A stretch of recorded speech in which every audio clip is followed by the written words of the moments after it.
So here, I wanted to talk to you about what we do on our retreats, and above all, to clarify something that I think is important regarding non-duality, because non-duality isn't a form of therapy. And so it's a bit paradoxical because, well, this page is called Campo Therapy. That's the name I chose back in 2020 when I first started opening our spaces and these retreats. So we've gradually made this transition towards non-duality. And that's why I wanted to revisit this and talk about it a little, because it's easy to confuse the two.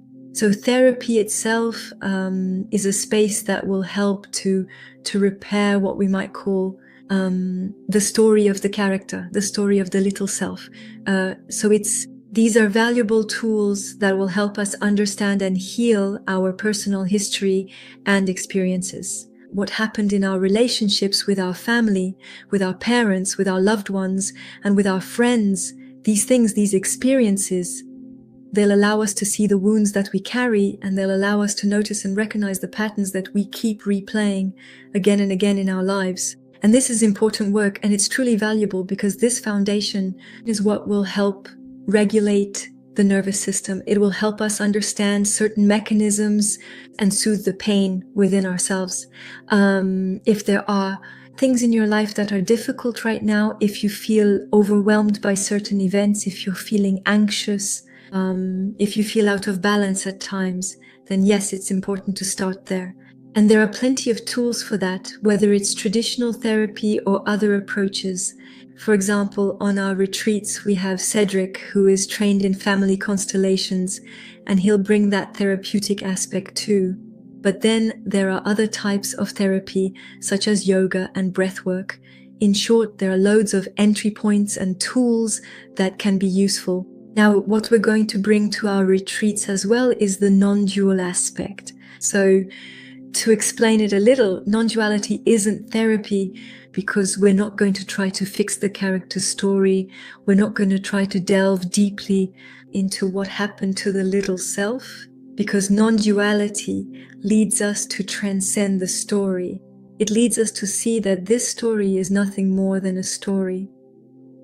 That's why we say it's the story of the little self, of the little game. Non-duality will gradually lead us to see that there is something beyond this story. That you are not what you think you are. You are not what happened to you. You are not your past.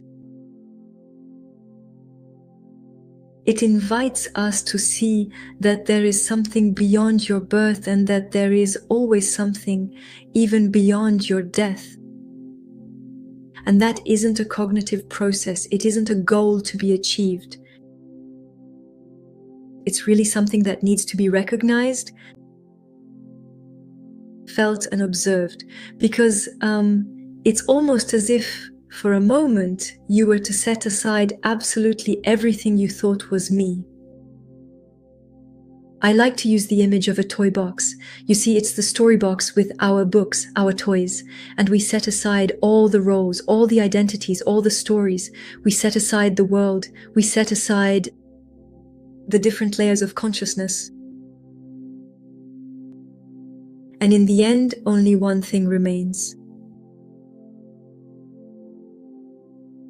All that remains is what you truly are from all eternity. That is what we'll call presence. And that is what we simply refer to as awakening.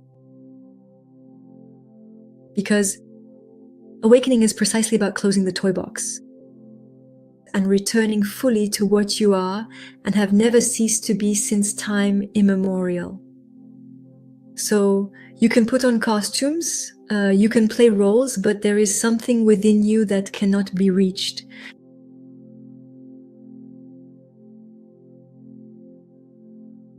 And it's not a goal, because if this thing were a goal, it would mean you'd have to go from point A to point B. Whereas here, we're talking about something that's already there, that's always there, that will never cease to be there. This presence was there even before the little you appeared. And that's where there's a big difference. Because the more you realize what you are here and now, the more something new awakens. It's a sensation that's new and yet familiar. And that's what we're trying to create in the space of our retreats. We don't reject the therapeutic aspect at all. On the contrary, we're going to include it in what is being done. For example, with ayahuasca, because we know that naturally ayahuasca can trigger therapeutic processes by allowing us to look at things that have happened to us, or to understand our history, to understand what has happened, to remember certain things, to see things differently. The medicine will be able to bring up emotions. It will also reveal unconscious patterns. It will release deep-seated tensions, and so it will allow for the opening of spaces for understanding your history. So yes, there is a form of healing of the history, of healing the character that is being lived. But at the same time, on our retreats, we try not to stop there and to try to look further, to look beyond, because the character itself will continue to experience stories. So if we simply stopped at healing the character's story, we remain within the story. It is always the character who has been healed, because the being itself has absolutely no need to be healed, because it has never been affected by all these stories. And you see, even a beautiful, well-healed story remains a story. I had a teacher who told me a few years ago, he said to me, the wounded child will remain a wounded child, because that is its definition, that is its name, that is its character. So that's why on our retreats, we try to offer a combination of, on the one hand, everything to do with integration, cleansing, regulation, and working on our history. And on the other hand, an openness to everything that lies beyond all that experience. And what I've observed over the years since we've been doing this work is that this alliance is important, because initially we need to allow the nervous system to calm down and let certain tensions ease before we can move on to the next stage, and before that ultimate space, which lies in a form of silence, in a form of peace. That is, it becomes more easily accessible for many people. And it is in this silence that a kind of clarity reveals itself. Because it's not something you can understand intellectually. It's something you savor, something you feel, something you know. And I believe that's what everyone is really seeking. It's not about becoming a better version of oneself. When we talk a lot about personal development, it's the development of the little self. I become the better version of me. But when we remember who we are before any version, well, in that space, something completely new can open up.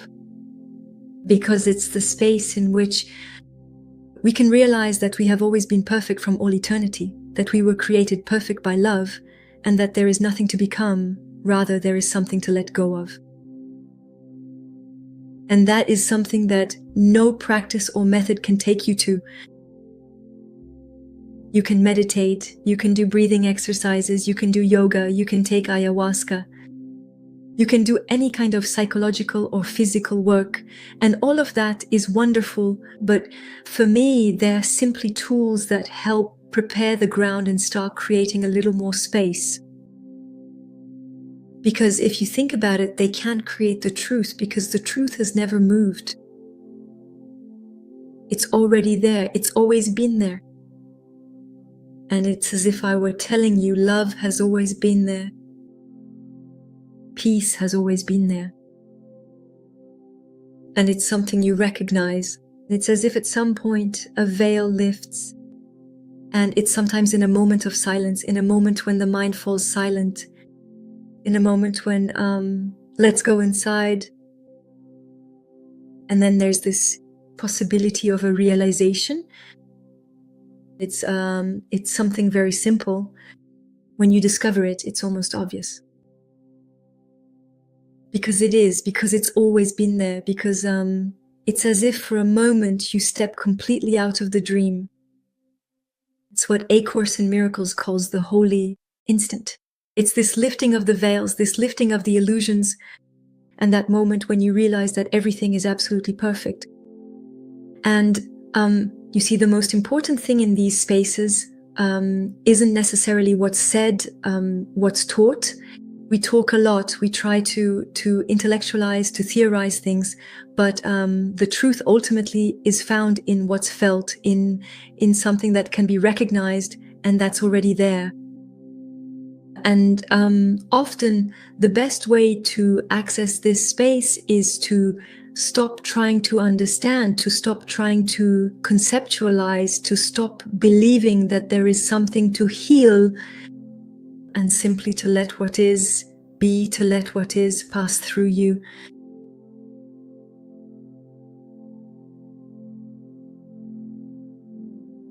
You see, that's what we'll find in a space of silence. In a space of silence where you're no longer seeking to heal, where you're not seeking to become something new, you'll simply begin to recognize what's already there.